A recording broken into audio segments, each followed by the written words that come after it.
Let's leave all the passion and all this The kumbaya. kumbaya. Leave it aside for a second. In the end, Shark Tank's about making money. We've built a brand, Kevin. I'm going to put You you know out what's of going your to screw misery. you up, Cash? The fact that you're believing your own nonsense.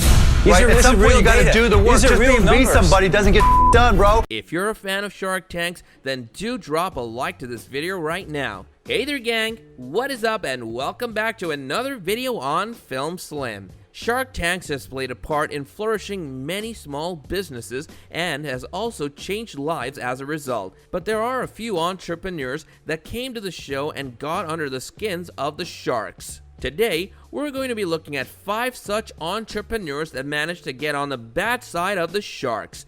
But as usual, before we do that, be sure to subscribe to our channel and hit the bell icon to be notified of more amazing content in the future. Let's get rolling, guys. Number 5, Manish Sethi. So can I? So here's But your premise is that I have enough nonsense, discipline. Robert. It's all nonsense across the board. Manish came to the show to present his product called Pavlok, well, obviously, would shock you every time you tried to rekindle your bad habits. Manish gave a very smart presentation, but the problem started when he asked for $500,000 for only 3% of the shares in his company. Also, Sethi had no proof or clinical trial report of this product, so basically, they didn't know how authentic this product was. Mark wasn't buying any of it at all and called this product nonsense. Despite all of the problems and most of the tanks being unsure about it, Kevin still made the requested offer of £500,000 at a loan of 24 months to Manish, but Manish declined the offer and was thrown out after a series of shouting.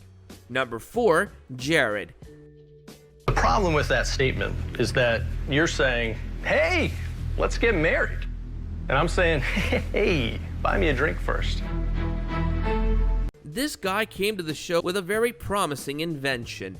He presented his 5-minute pitch to the sharks, showing prefabricated furniture that was easy to assemble and would also make life easier for people. Jared was asking for $250,000 for 25% of shares. That was a pretty good deal, prompting one of the sharks to make an offer as well.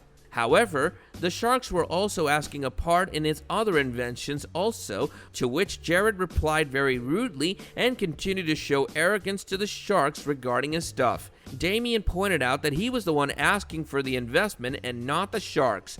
They even found out that Jared had started raising funds 7 years ago and had not returned any money to the other investors. Finally, Lori and Kevin made an offer to buy out Jared for $250,000 for 100% of his shares, but Jared rejected and left with nothing. Number 3, Squeaky Knees. So you took a doggy toy and you put it in these for kids. That's not exactly it, but close enough, right? Yeah. The owners of this brand had recently become parents before they appeared on Shark Tank. Their couple sold pants for toddlers that would make squeaky sounds, alerting parents of their whereabouts no matter where they are in the house. The couple was asking for $80,000 for 25% of shares in their company. However, the shark saw the problem in the product in that the sound would become annoying after some times. Also, the couple had only sold 500 units in the last 3 years, which didn't help their case. The couple started arguing with the sharks, giving them lame excuses, but neither of the members bought it, and the couple had to go home empty-handed. Number 2, Umbrella Box. Have you invested any money in this yet? Yes. Can we have a moment of silence for that dead money? You're so lucky you met me, because I will stop this madness now. John and Anusha came to the show pitching their idea of renting high-quality umbrellas. The idea was that if it rained all of a sudden, you would need an umbrella, so you'd just go to the umbrella box, enter your credit card information in a machine to get the umbrella for 12 hours for only $1. But if the umbrella isn't returned to the machine, it would end up costing owners $40. John and Anushka were asking for $400 for a 20% stake of their company. The idea was pretty bad and Kevin saw right through it. The owners tried arguing that people would rather rent good quality umbrellas than buying cheap umbrellas from the street, but Kevin wasn't having any of it and said that there should be a moment of silence for the money that the owners invest into it. The other Shark members, on the other hand, started taking numbers while Kevin kept shouting that the idea was pathetic. It was only later that the other members took Kevin's word and started backing out of the deal. Number 1, Ryan. How about this? If you admit it's a scam, maybe I'll invest. Is it a scam? I don't believe it is.